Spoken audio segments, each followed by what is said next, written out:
नमस्कार प्यारे बच्चों, आप सब कैसे हैं। आप सबका अपने चैनल लर्न बाय फन में स्वागत है।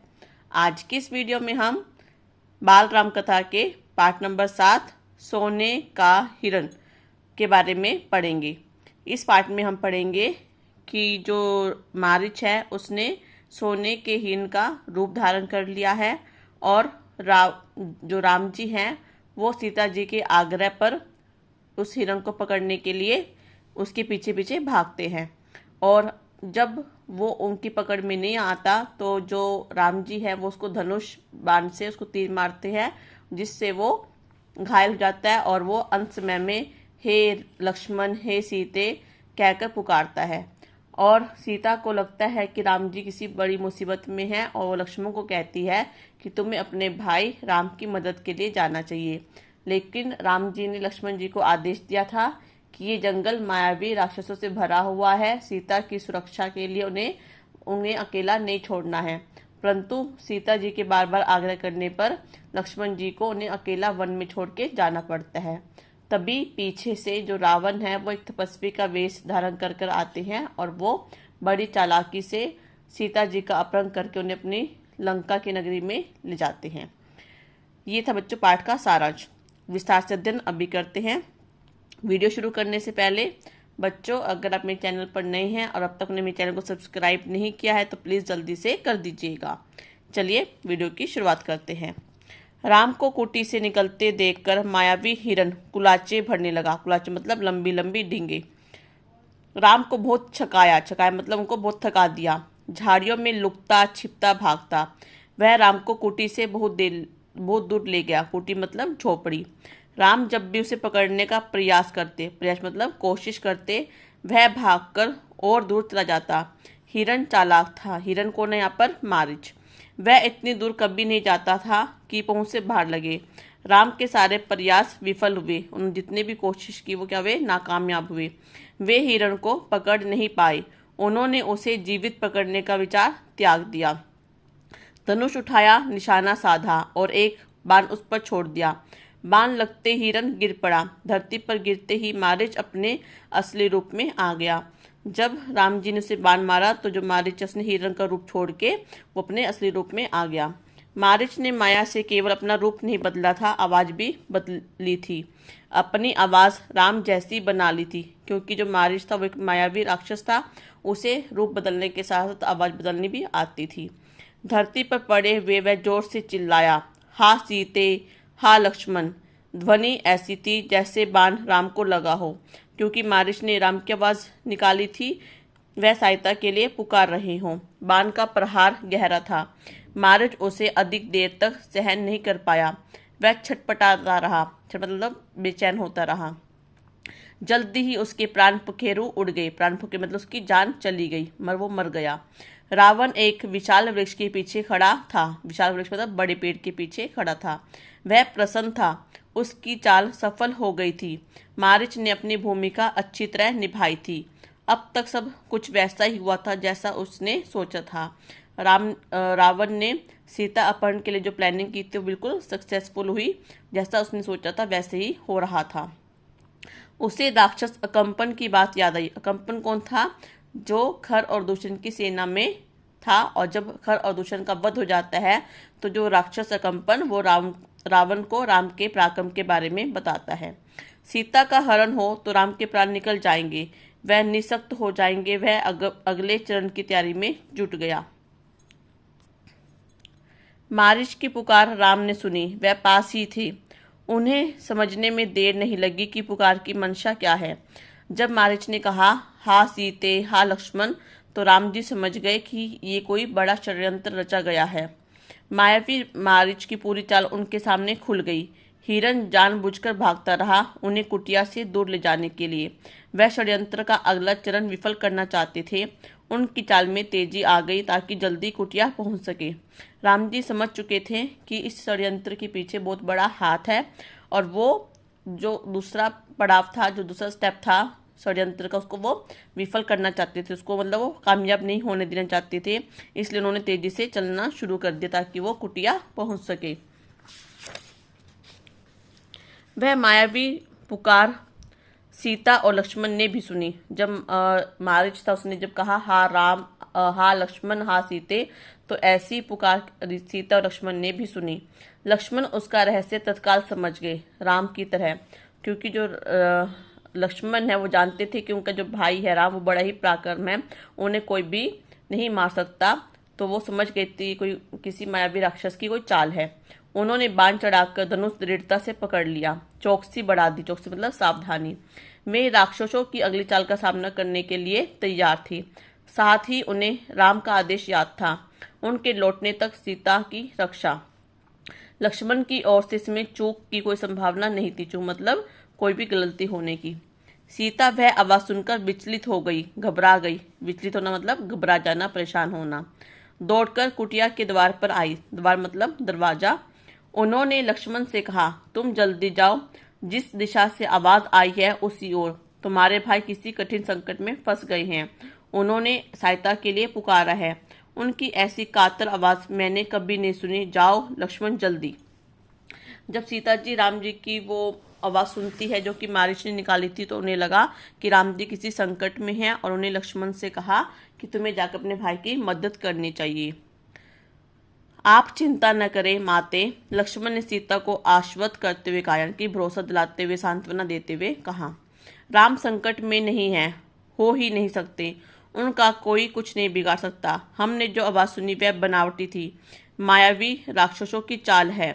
मुझे कुटिया से दूर ले जाने के लिए आप निश्चिंत रहे, भाई राम जल्दी ही आते होंगे। जो लक्ष्मण है वो सीता जी को समझाते हुए बोलते हैं कि राम जी कभी भी किसी संकट में नहीं हो सकते, क्योंकि वो बहुत ही बहादुर है, कोई उनका कुछ नहीं बिगाड़ सकता। यह सब राक्षसों की चाल है ताकि मैं कुटिया से दूर जाऊं और वो कुछ अपना षड्यंत्र उसमें सफल हो सके।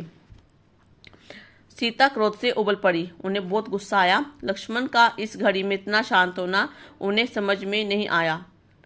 राम की आवाज सुनकर भी वे यहीं खड़े रहे, सहायता के लिए नहीं गए।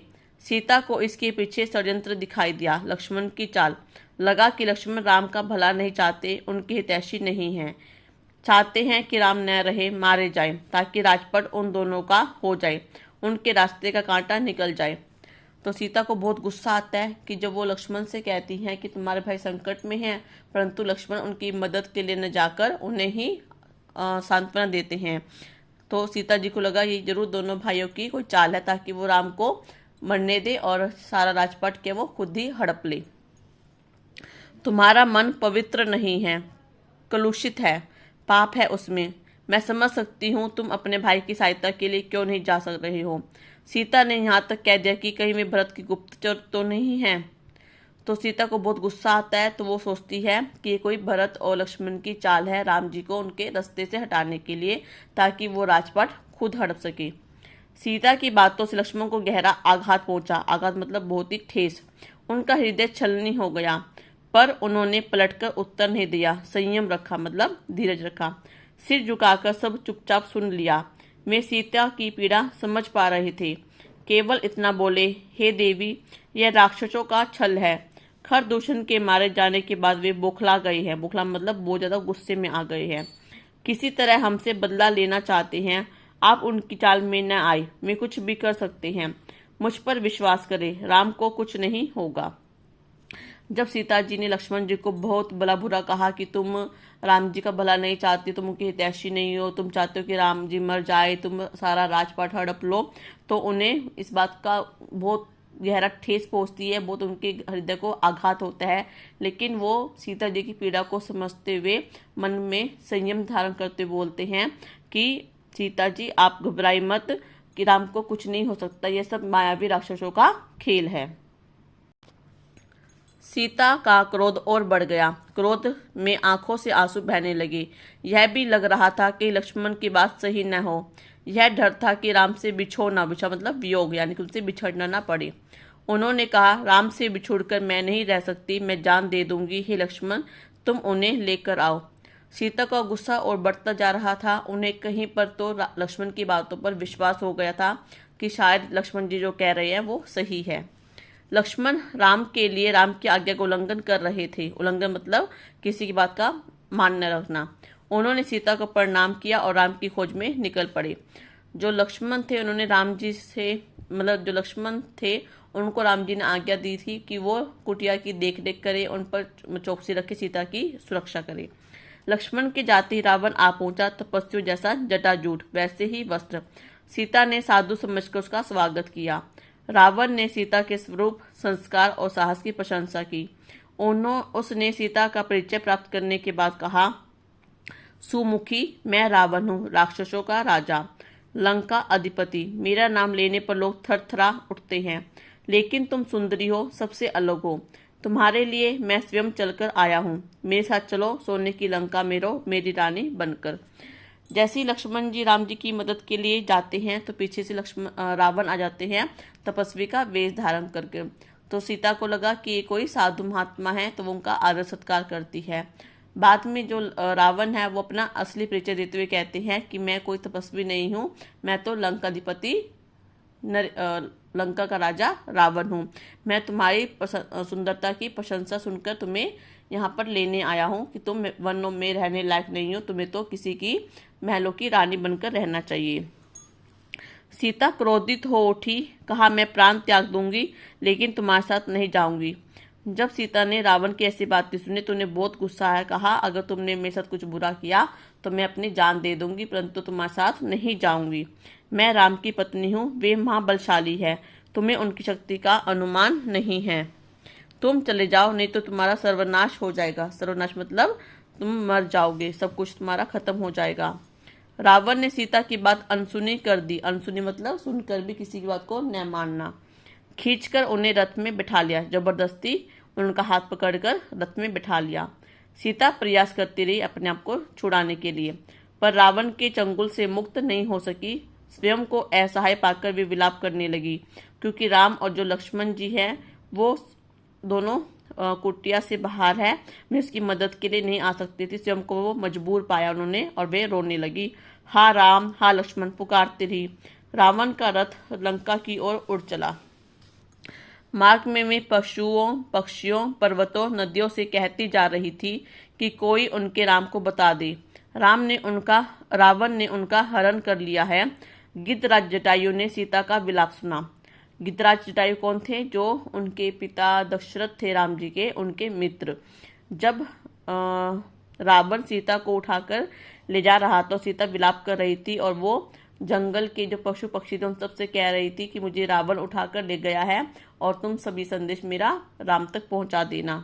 उसने ऊंची उड़ान भरी, रावण के हथ पर हमला कर दिया। वृद्ध गिद्धराज ने रथ शत विशत कर दिया। जो जटायु था वो बहुत ही बूढ़ा हो चुका था, फिर भी उसने अपनी हिम्मत से रथ को मतलब विध्वंस कर दिया, रावण को घायल कर डाला। क्रोध में रावण ने जटायु के पंख काट दिए। जटायु अब उड़ नहीं सकता था, वे सीधे धरती पर आ गिरा। रावण का रथ टूट गया था, उड़ान नहीं भर सकता था। उसने तत्काल सीता को अपनी बाहों में दबाया और दक्षिण दिशा की ओर उड़ने लगा। सीता को लगा कि अब संभवतः कोई उनकी सहायता नहीं कर पाएगा। उनका बचाव केवल एक ही था, राम को किसी तरह समाचार मिल जाए। उन्होंने अपने आभूषण उतारकर फेंकना आरंभ कर दिया। आभूषण वानरों ने उठा लिए। वानर मतलब जो बंदर होते हैं, उन्होंने। जब जटायु सीता जी को नहीं बचा पाया क्योंकि रावण ने उनके पंख काट दिए थे, तो अब उन्हें लगा कि अब उनकी मदद के लिए कोई नहीं आ सकता, तो उन्होंने अपने आभूषण उतारकर नीचे फेंकने शुरू कर दिए। वो आभूषण किसको मिले? वानरों को। उन्हें आशा थी कि वानरों के पास ये आभूषण देखकर राम समझ जाएंगे, उन्हें पता चल जाएगा कि सीता किस मार्ग से गई है। रावण ने सीता को आभूषण फेंकने से नहीं रोका। उसे लगा सीता शोक में ऐसा कर रही है। कुछ ही समय में रावण लंका पहुंच गया। वह अपने धन वैभव से सीता को प्रभावित करना चाहता था। उन्हें लेकर वह सीधा अपने अंतःपुर में गया। अंतःपुर मतलब महल में। राक्षसों को सीता की निगरानी करते रहने को कहा और बाहर निकल गया। थोड़ी देर में फिर लौटा। सीता को घूरते हुए उसने कहा, सुंदरी, मैं तुम्हें 1 वर्ष का समय देता हूँ। निर्णय तुम्हें करना है। मेरी रानी बनकर लंका में राज करोगी या विलाप करते हुए जीवन बिताओगी। अब जो रावण है वो सीता जी को उठाकर लंका में आ गए और अपने महल में ले जाकर उन्हें बंदी बना लिया है। और कुछ देर के बाद फिर वापस सीता जी के पास आते हैं और कहते हैं कि मैं तुम्हें 1 साल का समय देता हूँ, या तो मेरी पत्नी बनकर महलों में रहो या फिर सारी उम्र रोती बिलखती यहाँ पर अपना जीवन बिता दो। सीता बार बार रावण को धिक्कारती रही, राम का गुणगान करती रही। रावण को क्रोध आ गया, तुम्हारा राम यहाँ कभी नहीं पहुंच सकता, तुम्हें कोई भी नहीं बचा सकता, तुम्हारी रक्षा केवल मैं कर सकता हूँ, मुझे स्वीकार करो और लंका में सुख से रहो। पापी रावण, राम तुझे अपनी दृष्टि से जलाकर राख कर सकते हैं, उनकी शक्ति देवता भी स्वीकार करते हैं। मैं उस राम की पत्नी हूँ जिनके तेज और पराक्रम के आगे कोई नहीं ठहर सकता। तेरा सारा वैभव मेरे लिए अर्थहीन है, तूने पाप किया है, राम के हाथों तेरा अंत निश्चित है। जो सीता जी है वो अपने पति राम का गुणगान करती, उनकी वीरता का गुणगान करती है। वो कहती है कि मैं इतने शक्तिशाली, इतने बलशाली राम जी की पत्नी हूँ जिसके पराक्रम के आगे कोई नहीं ठहर सकता।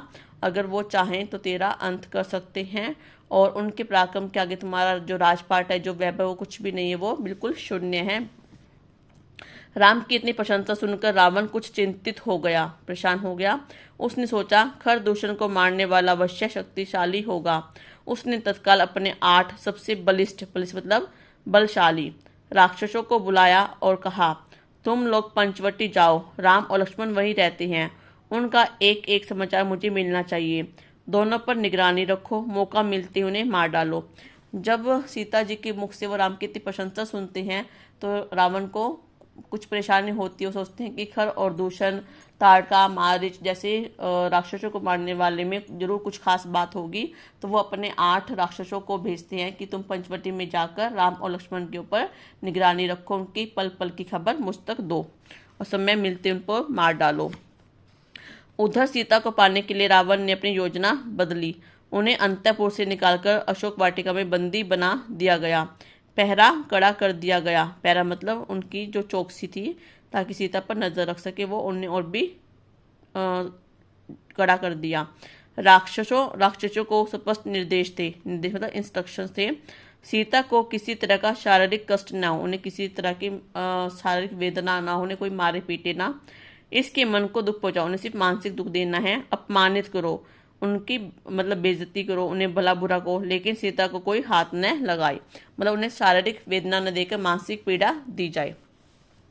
रावण ने सब कुछ किया पर सीता का मन नहीं बदला।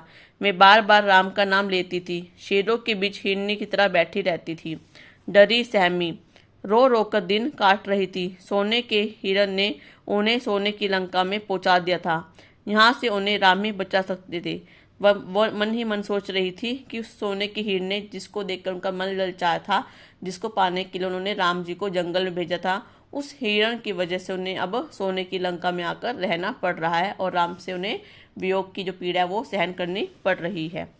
बच्चों, ये थे हमारी आज की वीडियो जिसमें हमने पढ़ा सोने का हिरण, कि सोने का हिरण का सीता जी के अपहरण में क्या रोल रहा, क्या उन्होंने योगदान दिया, कि किस तरह से एक जो लालसा थी उनको सोने की हिरण पाने की, उस एक लालसा की वजह से उन्हें अपने पति से वियोग सहना पड़ा और उनका रावण द्वारा अपहरण कर लिया गया और उन्हें सोने की लंका में बंदी बनकर रहना पड़ा।